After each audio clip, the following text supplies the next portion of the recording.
തികച്ചും സൗഹൃദമായിട്ടുള്ളൊരു സന്ദർശനമാണ്. പലപ്പോഴും മലപ്പുറത്ത് വരുന്ന ഘട്ടങ്ങളിലൊക്കെ ഈ കൊടപ്പനയ്ക്കൽ വസതിയിൽ ബഹുമാനപ്പെട്ട തങ്ങൾ അവർകളെയും കുടുംബാംഗങ്ങളെയും ഒക്കെ സന്ദർശിക്കാറുണ്ട്.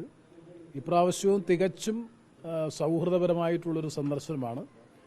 സ്വാഭാവികമായും സൗഹൃദ സന്ദർശനമാണെങ്കിലും സമകാലികമായിട്ടുള്ള രാഷ്ട്രീയ പ്രശ്നങ്ങളെ സംബന്ധിച്ചും സാമൂഹ്യ പ്രശ്നങ്ങളെ സംബന്ധിച്ചുമൊക്കെ ആശയവിനിമയം നടത്താറുണ്ട്.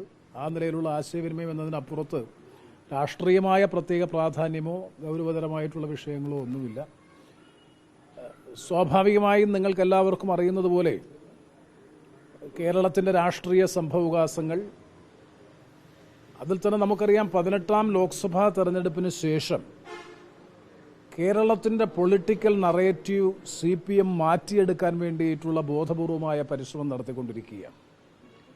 18ാം ലോക്സഭാ തെരഞ്ഞെടുപ്പിൽ ന്യൂനപക്ഷ സമൂഹത്തിൻ്റെ അപ്പോസ്തലന്മാരായി വലിയ തോതിലുള്ള അപ്പീസ്മെൻ്റ് നടത്തി ലോക്സഭാ തെരഞ്ഞെടുപ്പിന് ശേഷമുള്ള അവരുടെ പൊളിറ്റിക്കൽ നറേറ്റീവ് ഭൂരിപക്ഷ വർഗീയതയെ പ്രീണിപ്പിക്കുക എന്ന ഒരു പൊളിറ്റിക്കൽ നറേറ്റീവിലേക്കാണിപ്പോൾ CPM പോയിക്കൊണ്ടിരിക്കുന്നത്.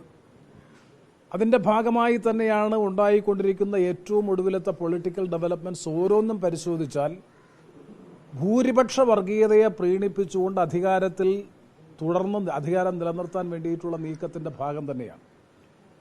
ഏറ്റവും ഒടുവിൽ ഒരു പ്രസക്തവുമല്ലാത്തൊരു വിഷയത്തെ സംബന്ധിച്ച് P. ജയരാജൻ നടത്തിയിട്ടുള്ള പ്രതികരണം മാത്രം പരിശോധിച്ചാൽ മതി. കേരളത്തിലിപ്പോൾ അതൊരു സജീവമായിട്ടുള്ളൊരു ചർച്ചാ വിഷയം പോലും അല്ലാത്തതാണ് IS-മായി ബന്ധപ്പെട്ട വിഷയം.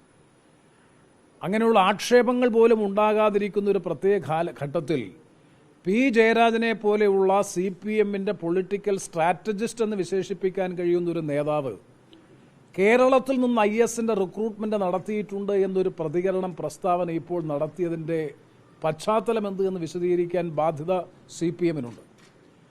അപ്പോൾ വർഗീയമായ ധ്രുവീകരണം കേരളത്തിൽ വളർത്തിക്കൊണ്ടുവരാനുള്ള ബോധപൂർവമായ ഉദ്ദേശത്തിൻ്റെ ഭാഗമായിട്ട് മാത്രമേ അതിനെ വിലയിരുത്താൻ കഴിയൂ. രണ്ടാമത്തെ പ്രശ്നം, ഇത് അങ്ങനെ IS റിക്രൂട്ട്മെന്റ് കേരളത്തിൽ നടന്നിട്ടുണ്ടെങ്കിൽ കഴിഞ്ഞ 9 വർഷക്കാലമായി അല്ലെങ്കിൽ 8.25 വർഷക്കാലമായി കേരളം ഭരിക്കുന്നത് CPM-ന്റെ നേതൃത്വത്തിലുള്ള ഗവൺമെൻറ്റാണ്. മുഖ്യമന്ത്രിയാണ് ആഭ്യന്തര വകുപ്പ് കൈകാര്യം ചെയ്യുന്നത്. എന്തുകൊണ്ട് ഇത് കണ്ടെത്തി ഉചിതമായ നടപടികൾ സ്വീകരിക്കാൻ ഗവൺമെൻറ് കഴിഞ്ഞില്ല എന്നുള്ളതും ഒരു പ്രസക്തമായിട്ടുള്ള പ്രശ്നമല്ലേ? അപ്പോൾ ഇരുതല മൂർച്ചയുള്ള നിലയിലാണ് CPM നേതാക്കളുടെ പല പ്രതികരണങ്ങളും പ്രസ്താവനകളും ഇപ്പോൾ നാട്ടിൽ വന്നുകൊണ്ടിരിക്കുന്നത്. ഇത് ഞങ്ങൾ മനസ്സിലാക്കുന്നത് ഞാൻ നേരത്തെ സൂചിപ്പിച്ച അതേ വാക്ക് തന്നെ ആവർത്തിക്കാൻ ആഗ്രഹിക്കുന്നു. തെരഞ്ഞെടുപ്പിന് മുമ്പുണ്ടായിരുന്ന രാഷ്ട്രീയ നയത്തിൽ നിന്ന് ഘടനാപരമായ മാറ്റം വരുത്തിക്കൊണ്ട് ഭൂരിപക്ഷ വർഗീയതയുടെ പിൻബലത്തോടുകൂടി അധികാരം നിലനിർത്തുന്നതിന് വേണ്ടിയിട്ടുള്ള പുതിയ നീക്കമാണ് ഇപ്പോൾ CPM പല രൂപത്തിൽ പല തലത്തിൽ നടത്തിക്കൊണ്ടിരിക്കുന്നത്. ഒരുപക്ഷെ അതിനെതിരായിട്ടുള്ള പ്രതികരണങ്ങളായിരിക്കാം CPM-നുള്ളിൽ തന്നെയുള്ള പൊട്ടിത്തെറികൾ മനസ്സിലാക്കിയാൽ, പ്രത്യേകിച്ചും മലബാർ മേഖലയിൽ ഉണ്ടായിക്കൊണ്ടിരിക്കുന്ന പല നേതാക്കളുടെയും പ്രതികരണങ്ങൾ പരിശോധിച്ചാൽ ആ ഭൂരിപക്ഷ വർഗീയതയെ പ്രീണിപ്പിക്കുന്നതിന് വേണ്ടി CPM നടത്തിയ നീക്കങ്ങളാണ് ഇപ്പോൾ എക്സ്പോസ്ഡ് ആയിക്കൊണ്ടിരിക്കുന്നത്. അപ്പോൾ അത്തരമൊരു സാഹചര്യത്തിൽ ഐക്യജനാധിപത്യ മുന്നണിയെ സംബന്ധിച്ചിടത്തോളം ബഹുമാനപ്പെട്ട തങ്ങളവറുകൾ ഉൾപ്പെടെ കുഞ്ഞാലിക്കുട്ടി സാഹിബ് ഉൾപ്പെടെ വളരെ പരിണതപ്രജ്ഞരായിട്ടുള്ള മതേതര രാഷ്ട്രീയ പാരമ്പര്യം എക്കാലവും ഉയർത്തിപ്പിടിച്ചിട്ടുള്ള ഇന്ത്യൻ യൂണിയൻ മുസ്ലിം ലീഗ് അടക്കം RSP ഉൾപ്പെടെ കോൺഗ്രസിൻ്റെ നേതൃത്വത്തിൽ ഐക്യജനാധിപത്യ മുന്നണി ഈ രാഷ്ട്രീയ സംഭവവികാസങ്ങളെ സൂക്ഷ്മമായി വിലയിരുത്തി വളരെ പക്വമായിട്ടുള്ള മതേതര ജനാധിപത്യ നിലപാട് സ്വീകരിച്ച് കെട്ടുറപ്പോടുകൂടി മുന്നോട്ട് പോകും. ഒരു സംശയവും വേണ്ട, വരുന്ന നിയമസഭാ തെരഞ്ഞെടുപ്പിൽ 100-ൽ കുറയാത്ത സീറ്റിൽ കേരളത്തിൽ UDF അധികാരത്തിൽ വരും. അതിനെ പ്രതിരോധിക്കാൻ വേണ്ടിയിട്ടുള്ള ബോധപൂർവമായ CPM-ന്റെ തന്ത്രപരമായ നീക്കങ്ങളാണ്. തരാതരം പോലെ ഭൂരിപക്ഷ ന്യൂനപക്ഷ വർഗീയതയെ പ്രീണിപ്പിക്കുക എന്ന തന്ത്രമാണ് CPM എക്കാലവും സ്വീകരിച്ചിട്ടുള്ളത്.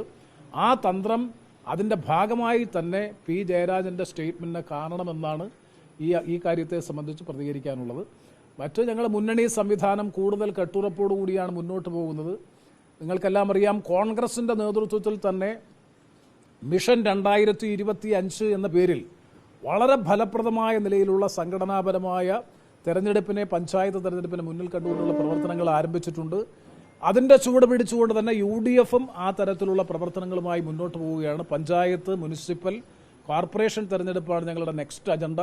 സ്വാഭാവികമായും അതിൽ നല്ല വിജയം കൊയ്തെടുക്കാൻ കഴിയുമെന്നുള്ള വിശ്വാസത്തിൽ മുന്നോട്ട് പോവുകയാണ്.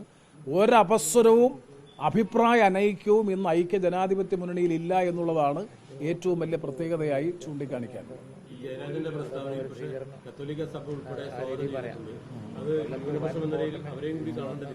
അല്ല, അതാണ് ഞാൻ സൂചിപ്പിച്ചത്. അത്തരത്തിലൊരു ധ്രുവീകരണം കേരളത്തിൽ വളർത്തിക്കൊണ്ടുവരാൻ CPM-നെ പോലെ ഒരു പാർട്ടി പരിശ്രമിക്കുന്നു എന്നുള്ളതാണ്.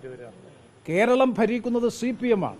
കഴിഞ്ഞ 8-9 വർഷമായി സംസ്ഥാനത്തിന്റെ ആഭ്യന്തര വകുപ്പിന്റെ ചുമതലയുള്ളത് CPM-ന്റെ പോളിറ്റ് ബ്യൂറോ അംഗം കൂടിയായിട്ടുള്ള സൗ പിണറായി വിജയനാണ്. അപ്പോൾ അത്തരത്തിലൊരു പ്രസ്താവനയുടെ ഇപ്പോഴത്തെ പ്രസക്തി എന്ത്? ഇത് അദ്ദേഹം തന്നെ വിശദീകരണക്കുറിപ്പിറക്കി.